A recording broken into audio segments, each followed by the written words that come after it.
यहाँ पर माताएं अपने मन में अपने भीतर कोई बात नहीं रख सकती है। क्यों नहीं रख सकती हैं? क्योंकि महाराज युधिष्ठिर का श्राप है। ये श्राप कब लगा, कैसे लगा? महाभारत का प्रसंग है।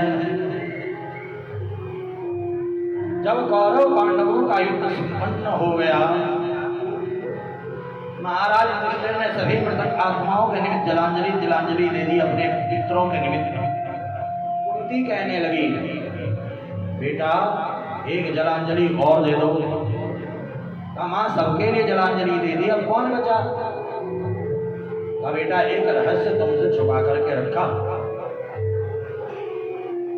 जब मैं कुंवारी थी तो गुरुजी ने मेरे को एक मंत्र दिया, जिस देवता को बुलाओगे वह सामने आ जाएगा। मैं सोचा गुरुजी मंत्र असली दिए हैं कि नकली दिए, जरा मंत्र की परीक्षा ले ली जाए। तो मैंने मंत्र की परीक्षा लेने के लिए भगवान सूर्य का ध्यान किया। कृष्णेन रजसा व्रतमानो निवेशयन्नमृतं मृत्यञ्च हिरण्येन सविता व्रतेन देवो जाति भुवनानि पश्यन्। देखा तो भगवान सूर्य नारायण सामने खड़े हो गए। मांगो क्या चाहिए? मुझे क्यों बुलाया? हे प्रभु, ये सूर्य नारायण, मैंने तो मंत्र की परीक्षा लेने के लिए आपको बुलाया। मंत्र असली है कि नकली है? मुझे कुछ नहीं चाहिए आपसे, आप जाइए। सूर्य भगवान कहते हैं कि तुमने मुझे बुलाया है, अब बिना कुछ दिए तो मैं जाऊंगा नहीं। जाओ, मैं तुम्हें आशीर्वाद देता हूं, तुम्हें पुत्र प्राप्त होगा।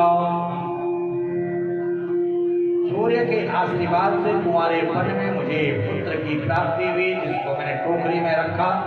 लोग लाजपूत खानदान की मर्यादा को देखते हुए दासियों के द्वारा, सेविकाओं के द्वारा जमुना जी में बहा दिया। ये बालक कोई और नहीं, सूर्य पुत्र कर्ण है, हमारा बड़ा भाई है, इसके लिए जलांजलि दो। महाराज युधिष्ठिर को क्रोध आया, मां तुमने इतना बड़ा रहस्य छुपाया, पहले बता देती, हम महाभारत युद्ध होने नहीं देते, अपने बड़े भाई की सेवा करते। हमने अपने बड़े भाई को खोया, मां तुमने बेटे को खोया, इस पृथ्वी ने एक वीर को खोया। इतना बड़ा रहस्य मन में कैसे रख दिया तुमने? जाओ, हम तुम्हें ही नहीं संपूर्ण नारी जाति को श्राप देते हैं। कोई भी स्त्री, कोई भी महिला अपने मन में कोई रहस्य नहीं रख पाएगी, कभी न कभी किसी न किसी को बताई देगी। तो माताएं घर की बड़ी से बड़ी राज की बात भी अपने मन में नहीं रख पाती है, किसी न किसी सहेली को बताई देती है। बहन, किसी को बताना मत, ऐसा हुआ मेरे साथ। बताती नहीं बताती माताएं? तो यहाँ पर सत्राजित ने अपनी पत्नी को बताया कि हमारे पास मणि थी, वो द्वारिकाधीश मांग रहे थे, दिया नहीं तो उन्होंने चुरा लिया। पत्नी ने अपनी किसी सहेली को बताया, उसने किसी और को, उसने किसी और को, उसने किसी और को।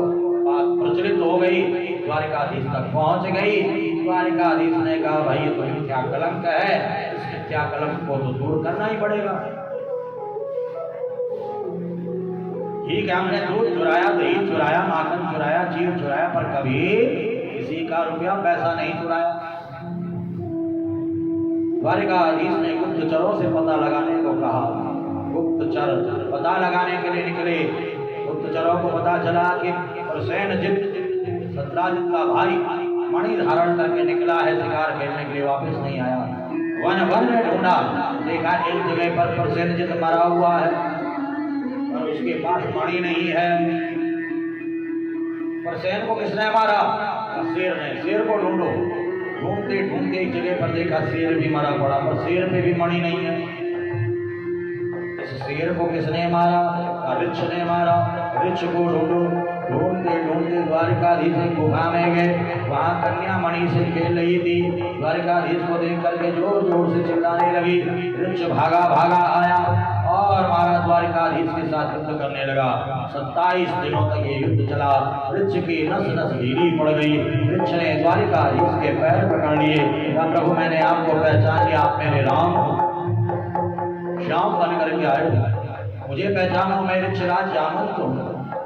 जब राम रावण युद्ध संपन्न हुआ तो मैंने आपसे कहा, मेरे हाथों की खुजली नहीं मिटी। आपने कहा द्वापर के अंत में आऊंगा, पूरे शरीर की खुजली मिटाऊंगा। मेरे राम ही एकमात्र ऐसे हैं जो मुझे पराजित कर सकते हैं। मैं आपको बारंबार प्रणाम करता हूँ। भगवान ने ऋक्षराज जामवंत के मस्तक पर अपना हस्तकमल रखा, समस्त पीड़ा का हरण किया और महाराज कहा कि ये मणि मुझे चाहिए। ऋक्षराज जामवंत कहते हैं, जो वस्तु एक बार बेटी को दे दी जाती है वे बेटी से वापस नहीं मांगी जाती है। ये मणि तो मैंने अपनी बेटी को दे दी है, पर हाँ प्रभु एक उपाय है, आप मेरी बेटी से ब्याह कर लो।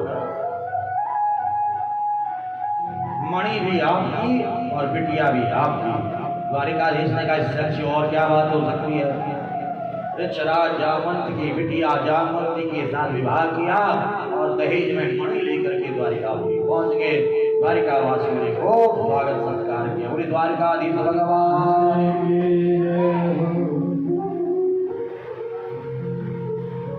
सत्राजित को बुलाया, मणि दे दी, ये लो तुम्हारी मणि। सिंहा प्रसेन वधी सिंहो जामवती हता। पूरी बात बताई कैसे कैसे मणि ढूंढ करके लाया हूं। अब महाराज सत्राजित को बड़ी गिलानी हुई, मैंने द्वारिकाधीश पर मिथ्या कलंक लगाया है, लोग क्या कहेंगे, समाज क्या कहेगा। तो अपनी बेटी सत्यभामा को लेकर के द्वारिकाधीश की सभा में पहुंच गया। कहा, प्रभु एक काम करो, ये मेरी बेटी सत्यभामा है, आप इससे ब्याह कर लो और ये मणि भी आप रख लो। द्वारिकाधीश मुस्कुराते हुए कहते हैं, सत्यभामा से ब्याह तो कर लूंगा और ये मणि मैं नहीं रखूंगा, ये तुम ही रखोगे। इस मणि का एक चमत्कार है जो तुम्हें नहीं पता। इसका पूजन करना पड़ता है सुबह शाम। 180 तोला स्वर्ण ये प्रतिदिन देती है। पूजा पाठ तुम करोगे और जो स्वर्ण निकलेगा वह द्वारिका में जमा करोगे। इस शर्त पर सत्यभामा के साथ भी मेरे प्रभु ने विवाह कर दिया। बोली द्वारिकाधीश भगवान की। राजा परीक्षित ने कहा, ये मिथ्या कलंक क्यों लगा प्रभु को। सुखदेव उन्हें कहते हैं, मया भाद्रपदे शुक्ला चतुर्थ्याम चंद्र दर्शन कोश पदार्थ निवेराजन कृतम दिवमपश्यता। भाद्र शुक्ल चतुर्थी तिथि के दिन चंद्रमा का दर्शन नहीं करना चाहिए। अगर गलती से भी चंद्रमा का दर्शन हो जाए तो मिथ्या कलंक अवश्य लगता है। किस किस को पता है ये बात, जरा थोड़ा करो। सबको पता है, फिर भी करते हो दर्शन। किसी को किसी चीज के लिए मना कर दिया, ये काम मत करना, महाराज जबरदस्ती करते लोग और फिर कहते हैं हम बड़े परेशान चल रहे हैं। अरे शास्त्र जिस कार्य के लिए मना करे वे कार्य कभी नहीं करना चाहिए। जो शास्त्र विरुद्ध कार्य करता है वे जीवन पर्यंत परेशान रहता, दुखी रहता है। शास्त्र जिस कार्य को करने की आज्ञा दे वही कार्य हमें करना चाहिए। शास्त्र विरुद्ध कभी आचरण नहीं करना चाहिए। शास्त्र विरुद्ध किया गया आचरण ही हमारे पतन का कारण बनता है, दुख का कारण बनता है। शास्त्र क्या करने को कहता है, क्या नहीं करने को कहता है, इसको जानने के लिए आप शास्त्रों को पढ़ो। मैंने आपसे कहा था कि भागवत लाना घर पर। मुझे नहीं लगता कि कोई भी भागवत लेकर के आया होगा। कैसे पता चलेगा आपको कि शास्त्र क्या आज्ञा दे रहा है? जब पढ़ोगे तभी तो पता चलेगा। और सोए रहोगे, मोबाइल चलाते रहोगे, टीवी देखते रहोगे, फोन पर लगे रहोगे महाराज, तो कैसे पता चलेगा? कल का दिन और है आपके पास। भागवत जी लाना चाहो तो ला सकते हो आप, उसको पढ़ो। जो भी माताएं हमारी गौतम मैया हमसे कह रही थी कि गुरुजी आपने हाथ उठाने को कहा कि कौन कौन भागवत परिवार का सदस्य बनेगा, कीर्तन मंडली का सदस्य बनेगा, तो बहुत सारी माताएं जिन्होंने हाथ नहीं उठाया क्योंकि वो प्रत्यक्ष होने नहीं देती हैं। क्योंकि कईयों को कई बात की दिक्कतें होती है, परेशानियां होती हैं, परंतु हाँ 10 से 15 माताएं ऐसी हैं जो कि 500 रुपया महीना निकाल सकती हैं। तो विशेष रूप से मैं औरों को नहीं कह रहा हूँ, जो महीने के 500 रुपया हमारी बाला मैया के पास निकाल करके अगले साल भागवत का संकल्प ले चुकी हैं, दृढ़ निश्चय कर चुके हैं, वो जरूर भागवत जी अपने घर पर कल लेकर के आए। कल भागवत प्रारंभ करोगे, पढ़ना शुरू करोगे या परसों शुरू करोगे, तो अगले वर्ष परसों ही भागवत जी आपकी पूरी हो जाएगी। एक अध्याय रोज पढ़ोगे तो 1 साल लगेगा, तो अगले साल आपके द्वारा जो भागवत का पाठ किया जाएगा उसके उद्यापन के रूप में यहाँ पर भागवत कथा का आयोजन किया जाएगा। समझ में आया नहीं आया? मुझे लगता नहीं आया समझ में। चलिए कोई बात नहीं, जिसको समझ में आया हो तो वो ये कार्य जरूर करे। आपके पितरों का उद्धार हो जाएगा, मोक्ष आपके पितरों को मिलेगा। आपके परिवार में अगर, आपकी पीढ़ी में, आपके कुल में अगर किसी की अकाल मृत्यु हुई होगी तो आत्मा भटकती है, तो उसे पितृदोष कहते हैं। और पितृदोष का एकमात्र उपाय है उस दोष को दूर करने का श्रीमद् भागवत महापुराण। अकेले भागवत कथा नहीं करा सकते हो, क्योंकि लाखों रुपए का खर्चा आता है। आप हमारे बिहारी जी को जब मर्जी तक बुला लो, आप पूछिए जरा वृंदावन से किसी वक्ता को पूछिए, बात कीजिए कितना खर्चा आता, पता चल जाएगा आपको। अकेले आप अपने पितरों का उद्धार नहीं करा पाओगे, क्योंकि खर्चा बहुत ज्यादा आता है। तो आप सामूहिक रूप से इस कथा के माध्यम से अपने पितरों का उद्धार कर सकते हो, परंतु उसके लिए हमारी एक शर्त रहती है कि आपको अपने घर पर भागवत जी रखनी होगी, रोज 1 अध्याय का पाठ करना होगा। यहाँ पर देखिए भाद्र शुक्ल चतुर्थी आने वाली है, और किसी कार्य के लिए कहा जाए ये काम मत करना, तो लोग जरूर करते हैं। कन्हैया ने भी चंद्रमा का दर्शन किया, कब किया? जब छोटे थे, गैया चरा रहे थे। वो धूली बेला में गैया चराते हुए वृंदारण सुभद्र मणम प्राव संगीत कीर्तिम, वो धूली बेला में वृंदावन प्रवेश कर रहे थे, और वहीं पर गाय के खुर के गड्ढे में जलता, उस जल में चंद्रमा का प्रतिबिंब देख लिया, और आज वही विद्या कलंक द्वारिकाधीश को लग गया। अब आप कहोगे भाद्र शुक्ल चतुर्थी के दिन चंद्रमा का दर्शन क्यों नहीं करना है? किस किस को पता है? हाथ खड़ा करो जरा, क्यों नहीं करना है? क्यों नहीं करना बताओ जरा। किसका श्राप है? जोर से बोलो, जोर से बोलो, सुनाई नहीं दे रहा।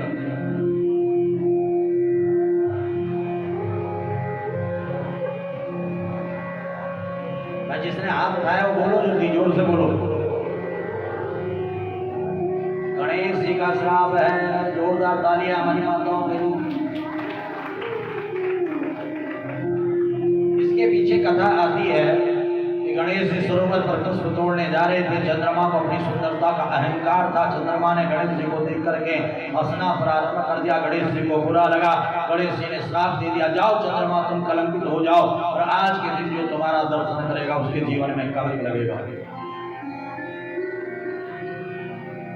चंद्रमा ने क्षमा मांगी तो गणेश जी ने कहा, आज के दिन जो मुझे अपने घर पर स्थापित करेगा, मेरी पूजा करेगा, इस कथा का श्रवण करेगा, उसके सारे कलंकों को मैं दूर कर दूंगा।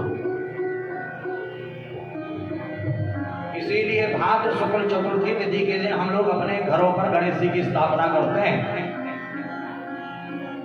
परंतु ध्यान देना, एक बात गलत है जो मैं आपको बताना चाहता हूं। हम और आप गलती करते हैं। 2 दिन, 3 दिन, 4 दिन, 5 दिन, 11 दिन गणेश जी घर पर रखते हैं, और उसके बाद गंगा जी में छोड़ आते हैं। गणेश जी आपके घर से चले गए, रिद्धि भी चली जाएगी, सिद्धि भी चली जाएगी, शुभ भी चली जाएगा, लाभ भी चली जाएगा। विघ्न ही बाधाएं ही आपके घर में रहेंगी, विघ्न बाधाएं। कहीं पर भी किसी शास्त्र में नहीं लिखा हुआ है कि गणेश जी को घर से निकाला जाता है। हर एक पूजा में, हर एक यज्ञ में यही कहा जाता है कि हे गणेश लक्ष्मी जी, आप मेरे घर पर वास करो।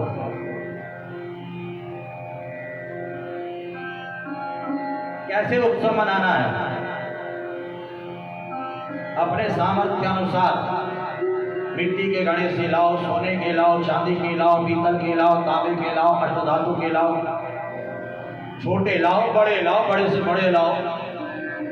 उनको भाद्र शुक्ल चतुर्थी के दिन अपने घर में ऊंचे आसन पर स्थापित करके रोज ब्राह्मण देवता को बुला करके उनका पूजन करो विधि विधान के साथ। वो भोग लगाओ, हमारे यश को बुलाओ, हमारे मोहित को बुलाओ, बढ़िया बढ़िया कीर्तन करवाओ। हम ये नहीं कह रहे कि हमें बुलाओ, हमें मत बुलाओ, बढ़िया बढ़िया भजन करो। माताओं को बुलाओ, हमारी शिव मंदिर की कीर्तन मंडली हमारी माताओं को बुलाओ, बढ़िया बढ़िया कीर्तन करो। 1 दिन, 2 दिन, 5 दिन, 11 दिन का उत्सव मनाओ। गंगा जी लेकर के जाओ, गंगा जी के किनारे महाराज गंगा जल से स्नान करो, ढोल नगाड़ों के साथ अपने घर पर लेकर के अपने मंदिर में गणेश जी को स्थापित कर लो। और फिर बारी आती है अगले वर्ष की, तो उन्हीं गणेश जी को ऊंचे आसन पर बिठा करके फिर वैसे ही उनका उत्सव मनाओ। एक तो आपका खर्चा बचेगा बार बार गणेश जी खरीदने का। दूसरा, उत्सव के बाद जो गणेश जी के हाथ टूटे मिलते हैं, पैर टूटे मिलते हैं, गणेश जी का धड़ अलग, सर अलग मिलता है, कचड़े में पड़े मिलते हैं, कीचड़ में मिलते हैं, कूड़े की गाड़ियों में मिलते हैं। कितना बड़ा अनादर अपमान हम अपने गणेश जी का कर रहे हैं, वह अनादर अपमान बचेगा।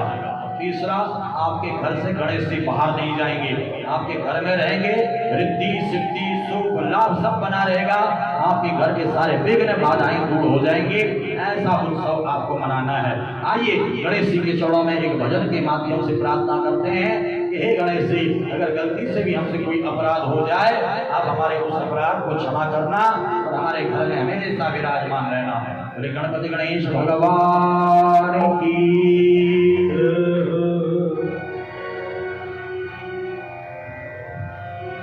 घर में पधारो, भुवन में पधारो, घर में पधारो, भुवन में पधारो, घर में पधारो, गजानन जी घर में पधारो, घर में पधारो, गजानन जी घर में पधारो, घर में पधारो, गजानन जी घर में पधारो, घर में पधारो, गजानन जी घर में पधारो, घर में पधारो, भवन में पधारो, घर में पधारो, भवन में पधारो, घर में पधारो, भवन में पधारो, घर में पधारो, भवन में पधारो, घर में पधारो, भवन में पधारो, घर में पधारो, भवन में पधारो,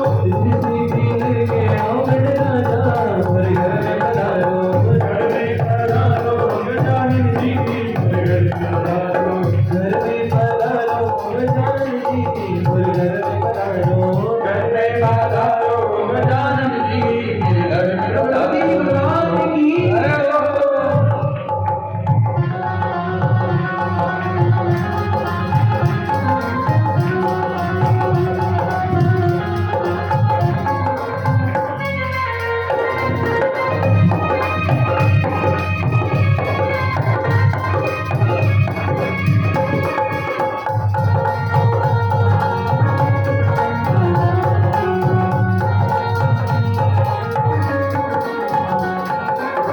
राम जी आया, लक्ष्मण जी भी आया, राम जी आया, लक्ष्मण जी भी आया, राम जी आया, लक्ष्मण जी भी आया, राम जी आया, लक्ष्मण जी भी आया, राम जी आया, लक्ष्मण जी भी आया, राम जी आया, लक्ष्मण जी भी आया, संग में लड़ा सीता मैया घर में पधारो, घर में पधारो, गजानन जी घर में पधारो, घर में पधारो, भवन में पधारो, घर में पधारो, भवन में पधारो,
करना विघन विघन को हरना मंगल करना विघन को हरना मंगल करना विघन को हरना मंगल करना विघन को हरना मंगल करना विघन को हरना